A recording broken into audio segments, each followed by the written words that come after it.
Hey guys, Antonio here with some more of The Law of Success by Napoleon Hill.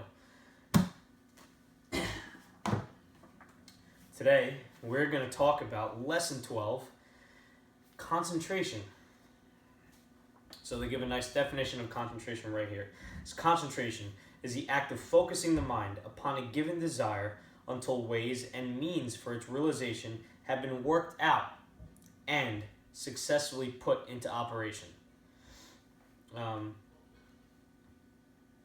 So concentration is simply the ability to control your own thoughts towards something,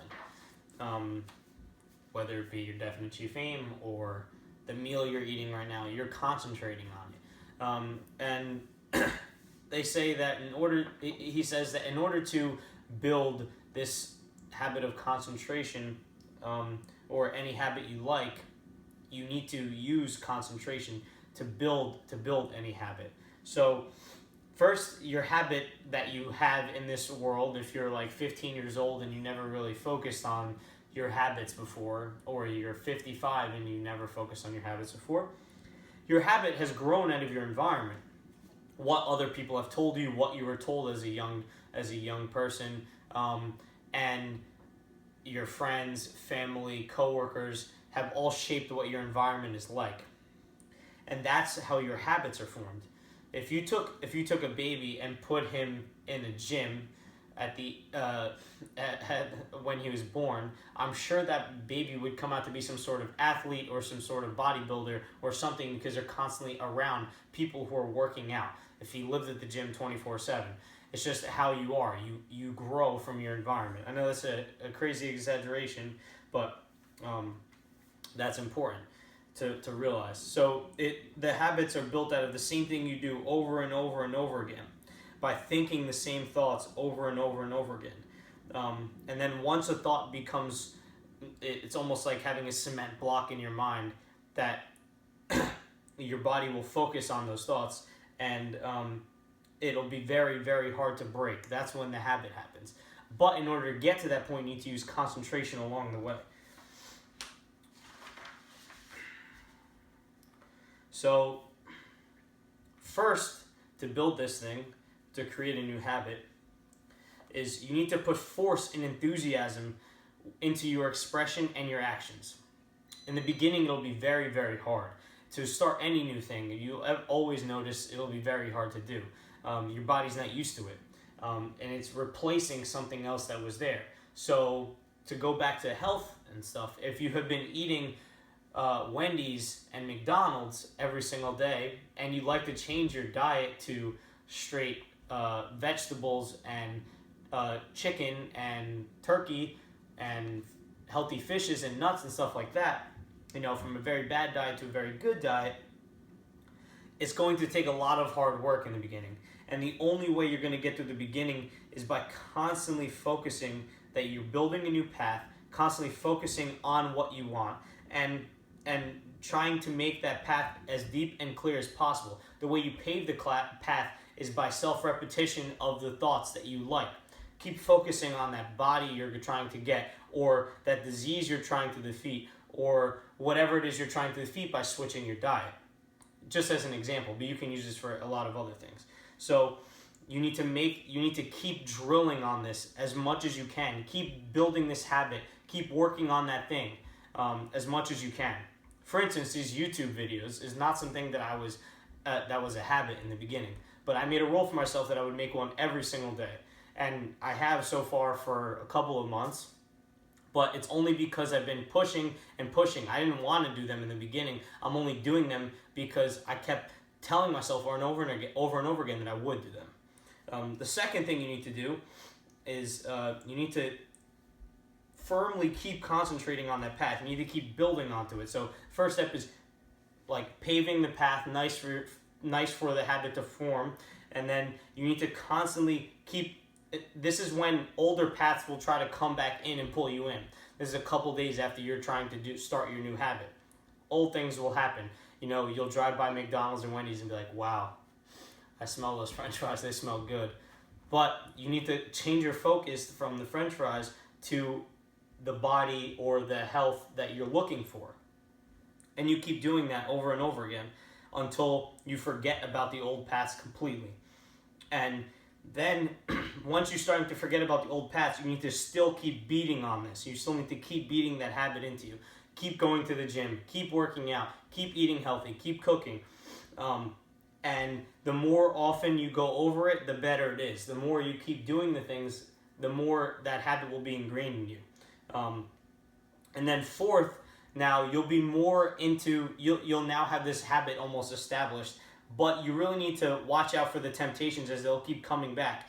And once you cheat a little bit, you might say to yourself, it's Saturday night, like, let me go out with my friends. I'm going to have a bunch of beers. I'm going to eat a lot of food after I have a bunch of beers, and that will completely destroy your diet for the week. But you might think, oh, it's only this one time. But in reality, once you give into the temptation one time, the second time becomes a lot easier. The time before that, it's almost like you're building a habit to give into that temptation. So you need to really keep shutting out those old temptations. And then fifth is you need to make sure that that path that you built out for yourself is really the path that you're looking for, the path that's leading to your definite goal. And it's taking you forward and not backwards. Excuse me. So getting back to the environment, you really need to focus on who you allow into your life, the clothes that you wear, the things that you listen to in the car, the people that you interact with normally. That will affect how you are thinking and how your habits are formed and what you're concentrating on. So you really need to focus on that.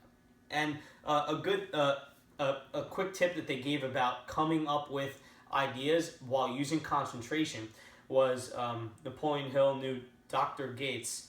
I'm not entirely sure if this is, I don't think it's Bill Gates, but it's someone else with Gates as the last name.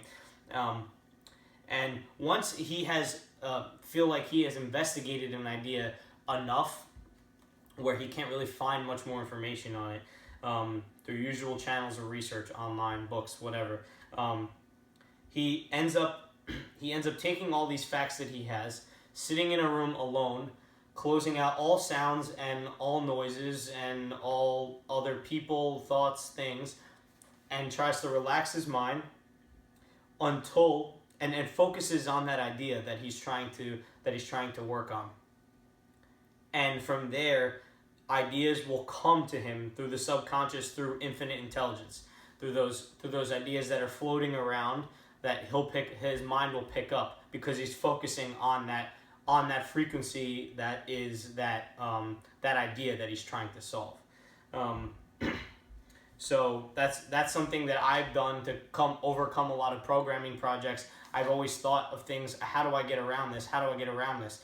And if I sit after thinking about the thing for a while, it'll actually come to me. I don't know how it works, but it works. So next is Napoleon Hill really believes that this thought sharing that happens through concentration, if you can really concentrate enough on what someone else's ideas, what someone else is thinking, he thinks that you could really believe that you could really think and attune yourself to the other person and understand what is in their mind.